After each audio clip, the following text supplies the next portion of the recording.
The law requires, and I'm making a finding the defense did not provide this, the law requires, of course, that there be a sufficient foundation laid to provide that exceptional guarantee of what the law mandates, exceptional guarantee of trustworthiness. There was no statement under a belief of impending death or any statement against interest, which the statute, of course, refers to. That really isn't what this statement was about, but that wasn't present here. I did make it clear to defense counsel that the court needed a foundation about timing, about context, and things of that nature in order to assess the appropriateness of the motion. That was not provided. And so those are the reasons that this court did not grant your motion that you filed with regard to this witness to introduce residual hearsay. I'm making a further finding that it did not violate 403. There was no showing that the testimony was relevant, as the witness in this particular motion did not deny the statement she made to law enforcement. And even if it was relevant, there was not a sufficient showing that the probative value was substantially outweighed by the danger of unfair prejudice. And that is my finding on that motion. All right, let's talk about your objection to Mr. Cruz's question. Go ahead, and then Mr. Cruz, you may respond. Well, Your Honor, it is an objection to any questions, which was the line of questioning that Mr. Cruz seemed to be headed down, that could touch on acts or inferences to be made to the jury by his questions that would violate the court's previous order regarding 412. Mr. Cruz is asking questions about the most intimate details of Ms. Baker's life. He is asking Ms. P.B. Hall questions about there may have been things that Ms. Baker has done that she wouldn't tell anyone about. And the state's fear is that Mr. Cruz is going to continue down a line of questioning that would result in trying to, which is barred by 412, it's cross-examination, but direct examination, cross-examination, or any evidence of any kind is barred that may touch in any way on any type of past sexual conduct of the victim. And I believe that that is what this line of questioning is. So it is a motion in limine asking Mr. Cruz not to continue down that line of questioning, which is barred by 412. All right, thank you, Mr. Cruz. I truly don't know what to say, Your Honor. We have a right to cross-examination. The state clearly just... I can hear you. Sure. You hear him? I just told me I need to use this when I speak, but I truly don't know what to say. The state just stated that I guess they believe, not that I've done anything, but they believe my questioning is leading to 412, which led them to request a bench conference that I wasn't, that I wanted to continue my cross-examination. They could have made their objection on the record. This isn't an objection. This is the state saying, hey, judge, please curtail his cross-examination. We just don't like where it's going. The court has made it very clear what I can't. I'll say this. The court has given me 2 examples of what is off limits with 4012. And I understand the statute as well. This is, again, in essence, the state just saying, judge, we don't like this line of questioning. We don't like where it's going. It violates 412, so put a restriction on them. And he even just asked for it. He said, judge, this is a motion in limine asking you to put a restriction on Mr. Falls regarding his line of questioning. Your Honor, I am exhausted. I used to love coming to court every single day. This was my childhood dream. I am starting to just, me and Mr. Falls, it's a war of attrition. We're just dragging through this case. I would ask, Your Honor, that you rely on the law, the 412 statute. I'll prepare a brief if you want me to. Our office will put it together regarding 412 and what the cases say about Rule 412. I would ask that you deny the state's motion, and if we put anything in place, that the state, if they have a valid objection, make an objection. If I violate the court's order, the court can hold me in contempt if I violate the court's order. I understand what the court's order is. The only thing we're trying to do, Your Honor, I'm trying to get justice for my client. I'm trying to get the truth for the family. We're just trying to litigate a case. I would just ask that the Honorable Court allows us to litigate this case pursuant to the rules of evidence and not the preferences of Mr. Yalamanchili and the state. Thank you, Mr. Bruce. So I want to ask you if I can get an understanding of your line of questioning that you're asking to be admissible, where were you going with those questions? Your Honor, these are exact quotations of statements that she's made made to law enforcement. If the Honorable Court wants to know exactly where I'm going with that, I could do it outside the presence of I would ask to do it outside the presence of the witness. All right, fair enough. Could I have you, well, actually, I don't think we need this witness now at all, unless there is something else we need to discuss with this witness. That's correct, Judge. All right, I'm going to ask that you return tomorrow per your subpoena, and you're free to go for now. Thank you.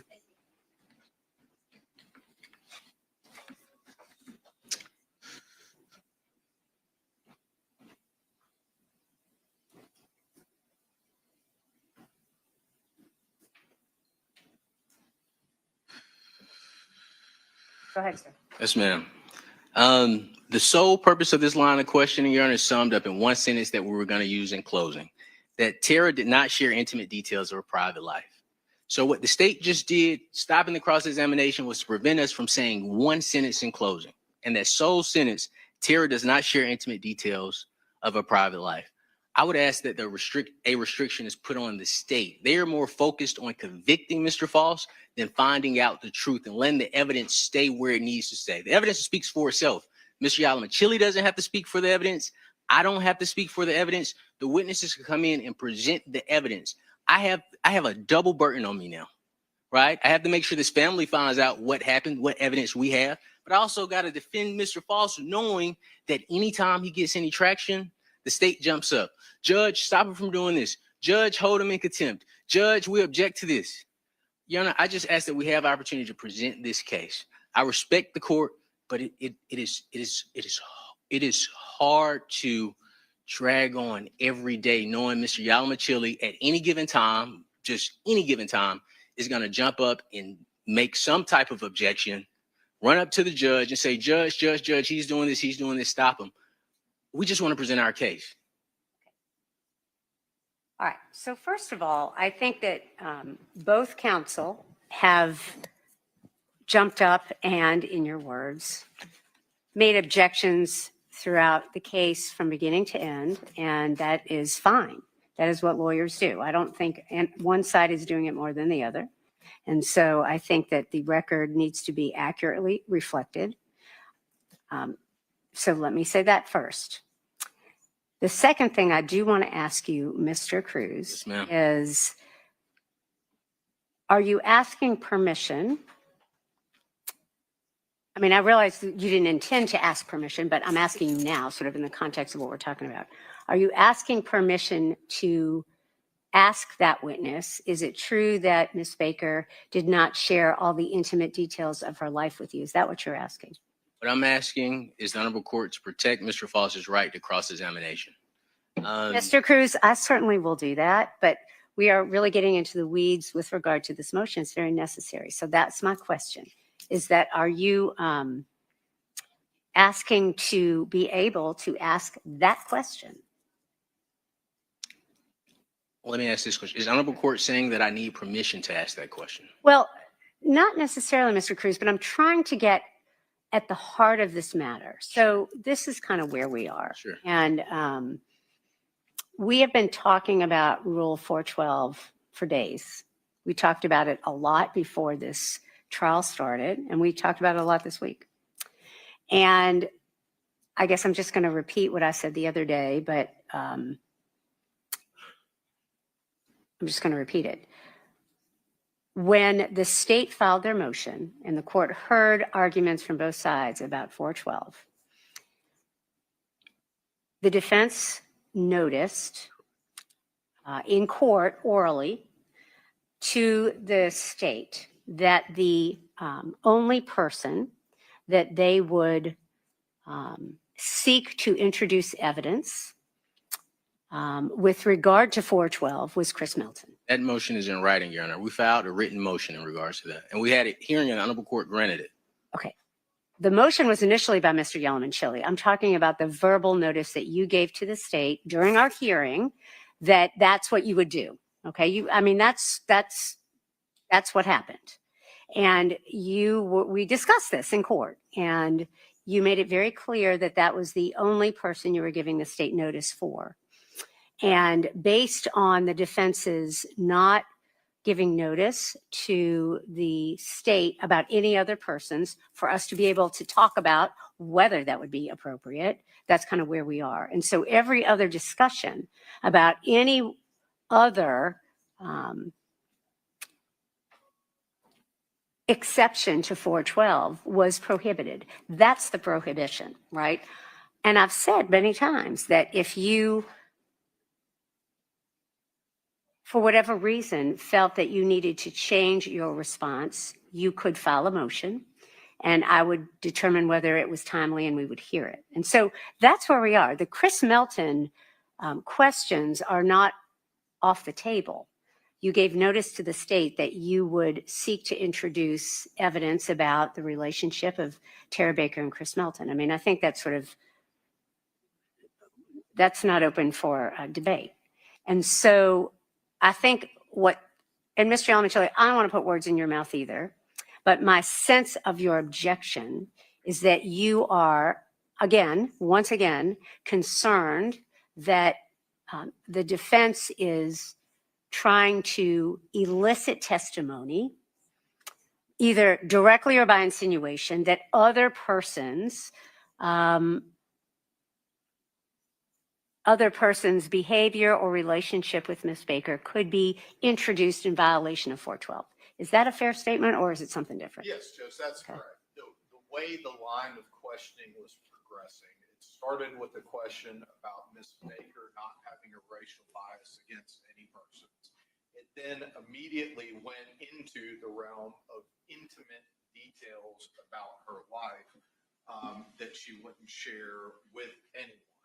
And so in conjunction of those things, it seemed very clearly to me that there was at least a risk that Mr. Cruz was going down a line of questioning. Now, I think we excused the witness so that Mr. Cruz could proffer to the court what his actual questions would be, which he did not do. He just referenced that the questions were in support of something he was going to argue in closing, which I'm not asking him to give us his closing argument. It's just the direction and that these questions are going. If they're relevant for some other purpose, or I misinterpreted the direction they're going in, then I apologize, Judge, but the state is acting out of abundance of caution. Violations of 412 are serious things, and you can't necessarily unring that bell. It happened twice in opening statements. So when we see a direction that Mr. Cruz seems to be heading in, I'd like the court to take some action, either to again instruct Mr. Cruz that that is not relevant or admissible. I guess relevant wouldn't be the right terminology. It's not admissible or proper to inquire into due to his failure to notice the state. And as he said before, there's no evidence to that fact. So, Your Honor, that's the basis of the state's motion in limine.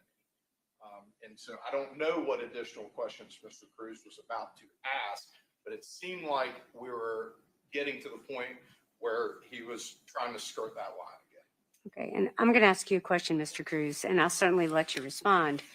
The state didn't object to the relevance of the question about whether Ms. Baker had a feeling about race relations or anything of that nature, but I understand based on the context that you're arguing that you're referring to the relevance of those questions. So I guess, Mr. Cruz, that's where the court needs to hear, I guess in terms of a proffer would probably be best.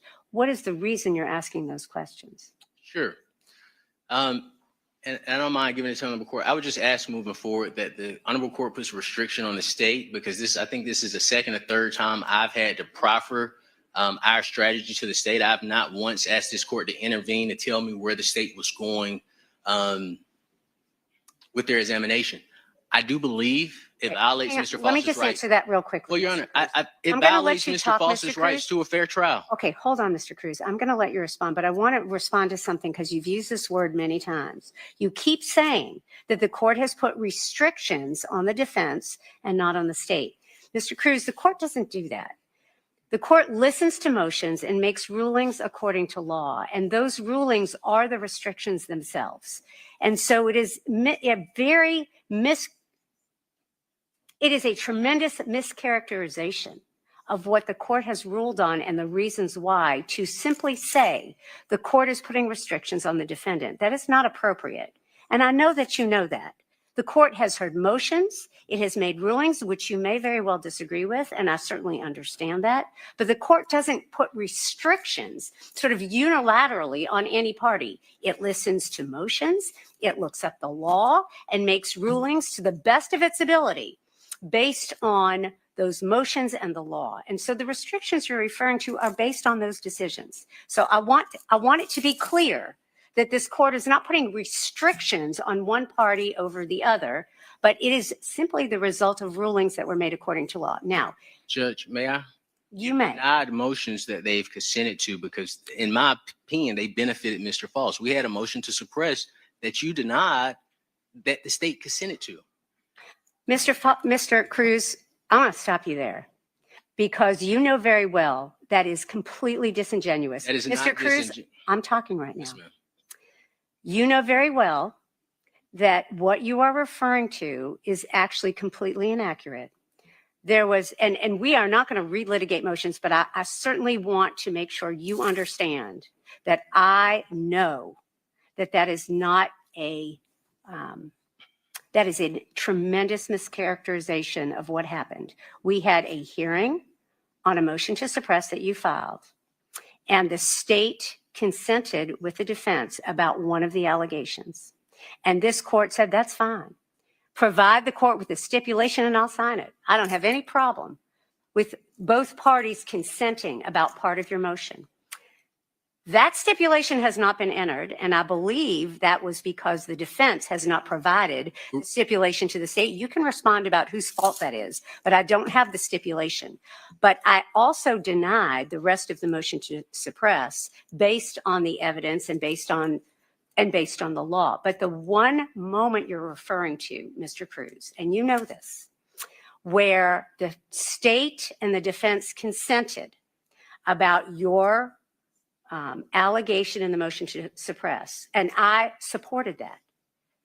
You know that to be the truth. I do not. It is not appropriate for you to continue making a statement that is false.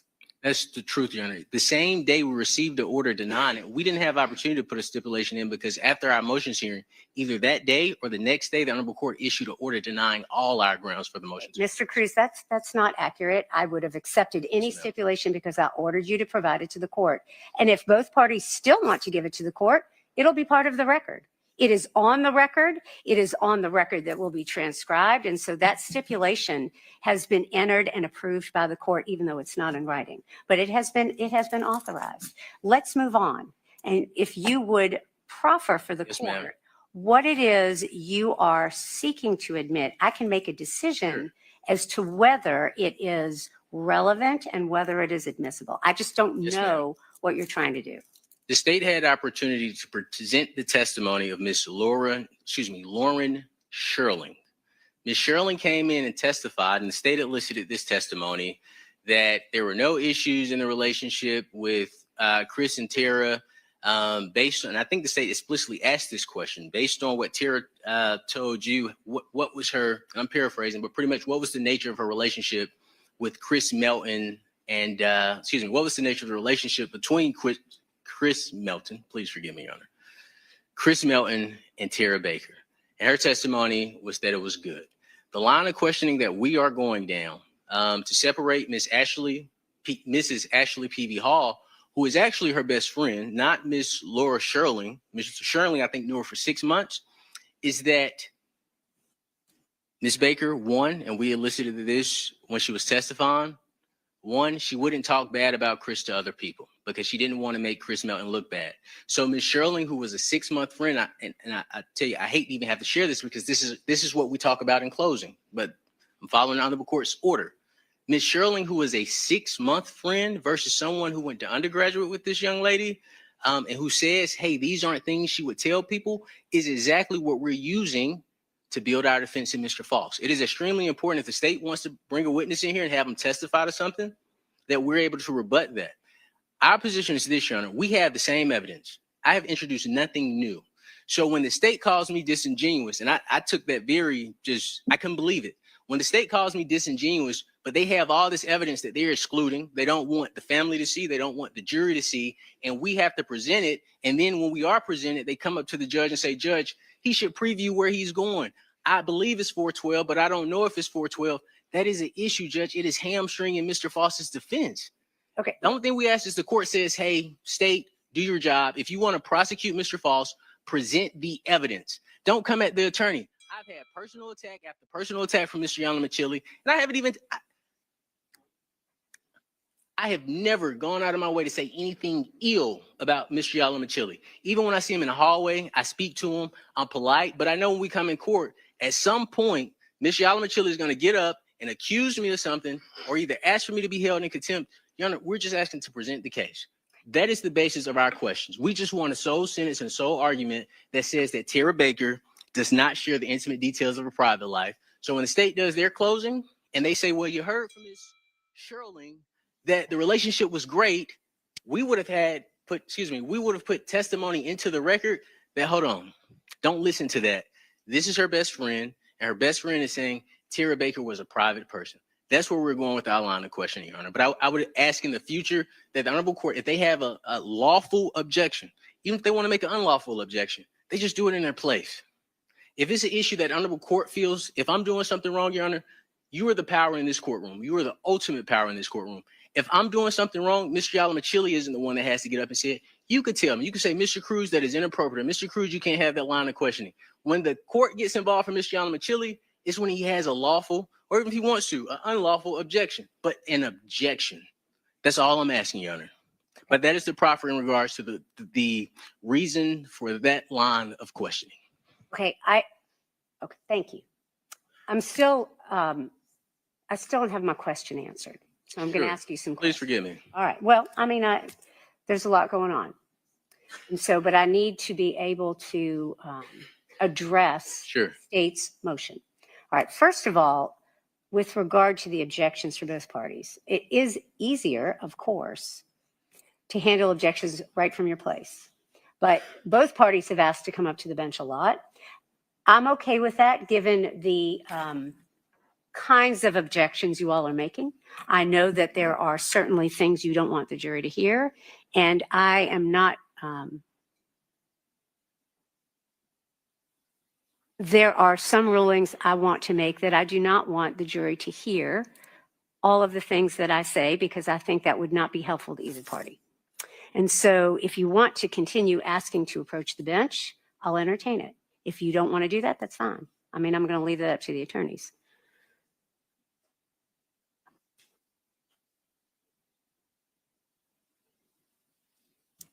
What I don't understand, Mr. Cruz, is this.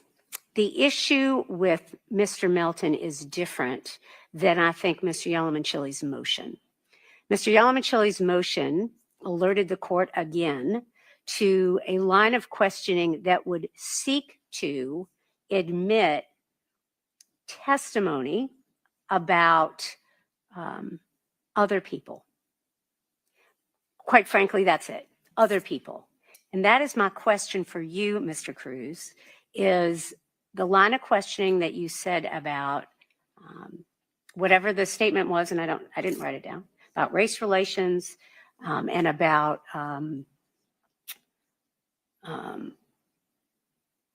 I can answer the question. I know where you're that's what I need to know. Is, and I think, that is what we're talking about. That is fair. When we're talking about 412. That is fair. Go ahead. So a part of my examination of Miss Ashley P.V. Hall, something that I found that it was very important to do was to show how great of a person Miss Baker was. I've read this entire discovery file. Me personally, and I'm not a witness in this case, she was, from what people said, she was a really kind and amazing person. She was assertive. She was straightforward. She didn't have any biases. I am just, and I said it to the witness, I said it to the Honorable Court, let's talk about Miss Baker's life. I said it in opening.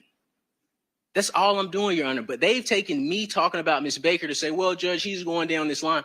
Anything I've said Well, I need you to answer my question. Sure. Mr. Cruz. It's about who Miss Baker is as a person. The state has not tried to present Miss Baker as a person during this entire trial. They focused on trying to make him into a person guilty of her murder. My job is twofold, as I mentioned, Your Honor. I want the family to know the truth of what happened to their daughter, and I also have to defend this gentleman here. And if the jury believes he's not guilty, let him go home. Okay, Mr. Cruz, I understand all that. I do. You've said that many times. I understand that it's your position, but you haven't answered my question. And this is what I need to know. Very specifically, Mr. Yalamanchili's motion, his objection, which he has made many times since we started, were objections to either statements about other people or statements that appear to lead to that line of questioning. That's my question for you, Mr. Cruz, is That's very vague because they've taken a question about Miss Baker and turned it to a 412 argument, Your Honor. So maybe I'm not understanding the Honorable Court's question. I thought the Honorable Court was asking me to explain the purpose of the question about her racial. I am. Correct. I'm not getting the answer. That's why I'm keeping The answer to that question is through Miss Ashley Peavy Hall, her best friend. Our goal, one of our goals in this examination, is to show the jury who Miss Baker was. We talked about her being a law student. We talked about her being ambitious. We're giving them a profile. The state hasn't given anybody a profile about Miss Baker. I have to, not I have to, but I'm doing it. This is a 24-year-old, 25-year-old cold case. I don't think Mr. Foss is just a victim. I don't think Miss Baker is just a victim. I truly feel the family is a victim too. So what I'm doing is at least, okay, jury, this is what you need to know about Miss Baker. We're going to have a time where they get to know about Mr. Foss, and then we're going to get into the prosecution. We're getting into every aspect of this case. So in regards to your particular question of why we asked about race is to give the jury a piece of a profile to Miss Baker. We asked about her education. We asked about her ambition. We asked if she was goal-driven. We asked about her personality. Was she assertive? We even asked about their relationship. Did you two butt heads?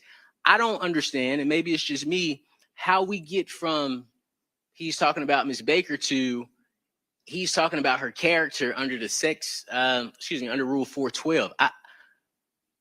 I'm flabbergasted. My mind is blown. I don't even know how we get to this point based on the questions that I'm asking. Mr. Cruz, let me ask you this. Why is your question about how Miss Baker felt about race relations relevant? Because Miss Ashley Peavy told the detective that everything that she told the detective about Miss Baker, we're introducing. That honorable court. What are you asserting she told the detective about that? That she wasn't, she had no racial biases. Okay. Is that, and maybe I'm wrong, Your Honor, is that sexual?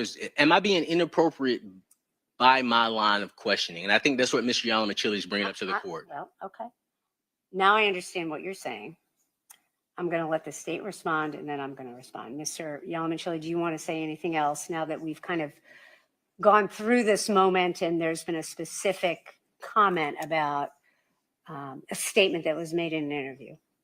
Right. Well, it's not the question about race relations and the fact that Ms. Baker was not racist. I mean, that's not the issue. The issue is immediately thereafter. Mr. Cruz, I'll let you respond. You got to let Mr. Yalamanchili speak too. You can't have two people talking. Immediately thereafter, Mr. Cruz went down the line of questioning with no segue, no change in topic or anything like that, saying, would Miss Baker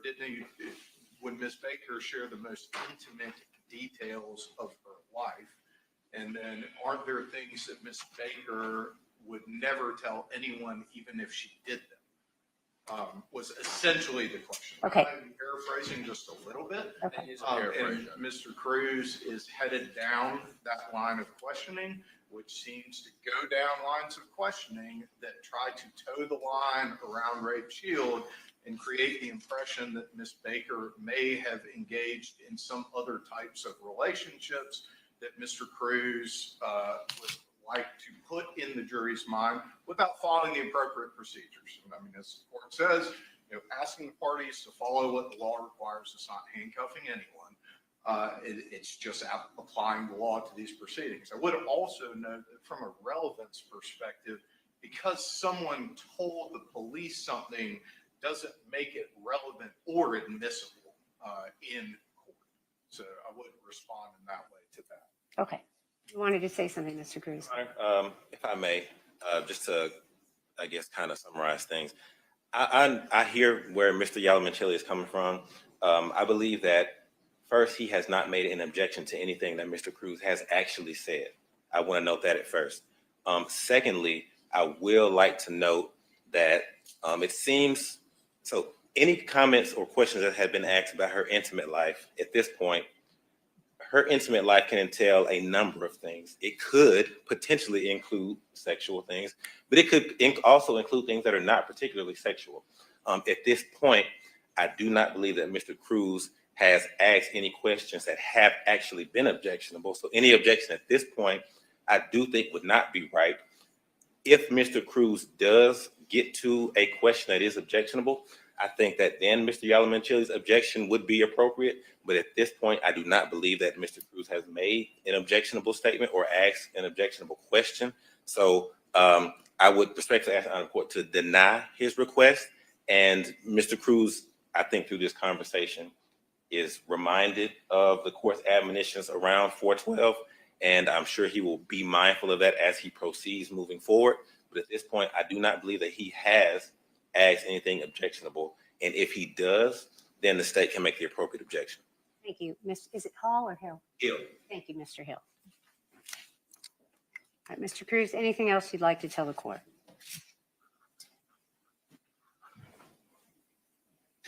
I just don't know what to say, Your Honor. Our cross-examination was stopped just for Mr. Yalamanchili based on his belief that this was a 412 issue. Another thing I would say, Your Honor, is Mr. Voss doesn't feel protected in this courtroom. I don't feel protected in this courtroom.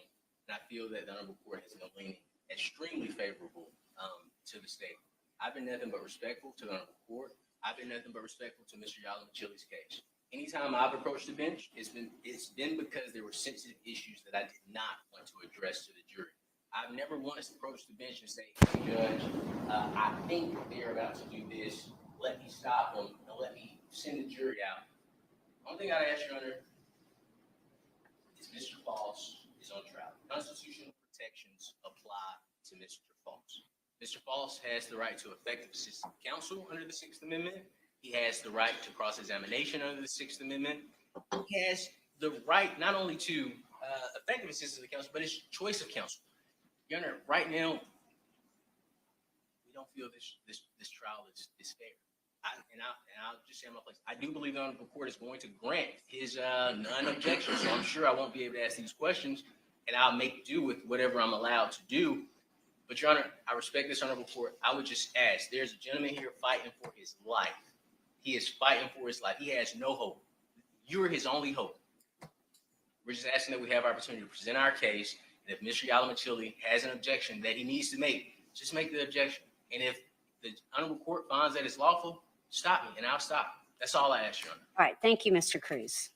All right. So with regard to the objection, I think what we're going to do is we're going to put the witness back on the stand. And Mr. Cruz, you may ask her the question that you proffered, which is something about, did she share everything with you about her personal life, right? The motion in limine that the state is asking the court to grant has already been granted. I have already granted that motion in limine, and I've talked about it several times. And so you just need to be aware, Mr. Cruz, that you cannot go forward after that question with any insinuations, for example, which I think is what the state is probably concerned about, insinuations about other persons. You can't do that. That would be a violation of the motion in limine that has already been ruled on in this case.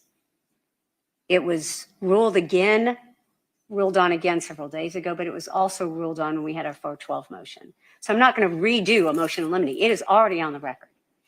I will certainly hear any objections outside the presence of the jury. We've been doing that the entire time. I'm not going to, order that you all argue your motions at the table. Things are getting heated. There are sensitive topics. We've made a